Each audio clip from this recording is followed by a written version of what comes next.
welcome. Dito tayo. Yes. Yes. Yan si Jen. Alam mo ba, mamang nakakatuwa. First time sumakay ng eroplano this year. Wow. Si JL. Yes po. Talaga. Totoo po. Kailan to? Kailan? Nung March po, this year po. Kamusta yung feeling nang sumakay ng eroplano? Nung paakyat po, parang sabi ko, ala, yun na yung akit na. Tapos nung nandun na, ay, yun na pala yun.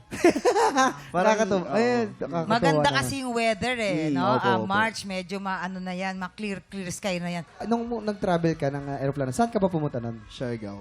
Siargao. Siargao. Ay, naku, may ang lakas ng jet lag mo nun. Oo. Siargao, please wait for me. Yes. Tamo, takbuhan lahat yung mga apam doon. Pumunta rito yung nagpapadeport. Eme, eto na. Alam na natin kung ano masasabi ng ating mga inampalan. JL, ayan. Welcome sa Tanghalan ng Kampiyon. Salamat po. Okay, voice quality. Gustong-gusto ko yung boses mo. May pagka-bugoy drilon. May parts na parang si Bugoy. Yung may texture.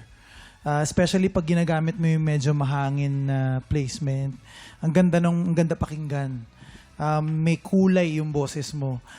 Kung meron akong ma-share sa'yo na advice or payo, it would be regarding yung pag-style. May mga kulot or riffs or runs na maganda pakinggan on its own. Pero it doesn't mean na pag pinagsama-sama mo yung iba't ibang kulot, hindi nangangahulugan lagi na magko-complement siya sa isa't isa. Siguro yung mabibigay kong tip sa'yo para mas maging effective yung pag-stylize is pakinggan mo ng pakinggan yung -1 lang muna. Huwag mo muna siyang kantahan. Pakinggan mo muna siya ng pakinggan, i-observe mo kung saan may opportunity na maglagay ng style or ng kulot. Also, yung timing pa pala. Mas establish mo lang yung tamang timing.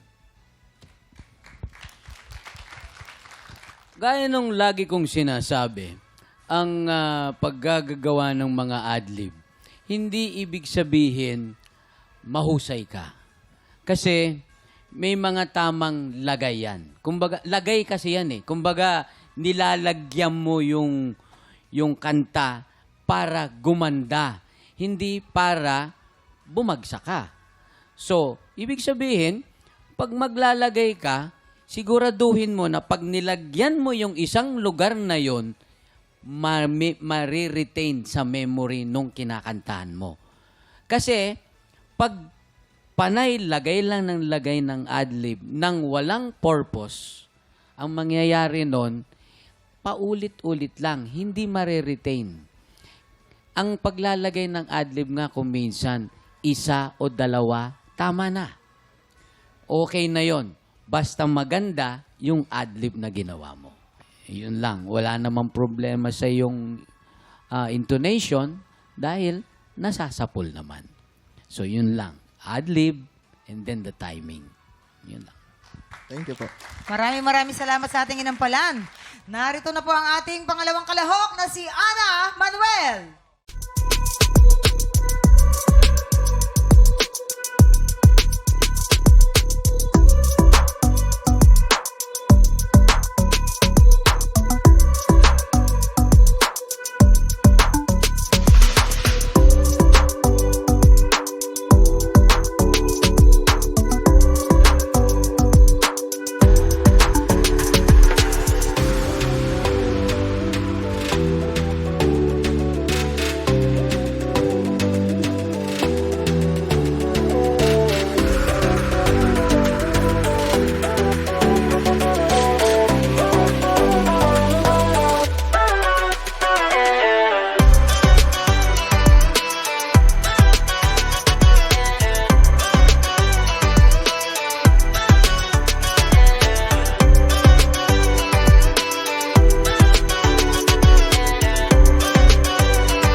Click Tropa!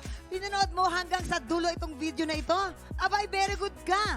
For more happy time, watch more TikTok Lock videos on our official social media pages and subscribe to GMA Network official YouTube channel.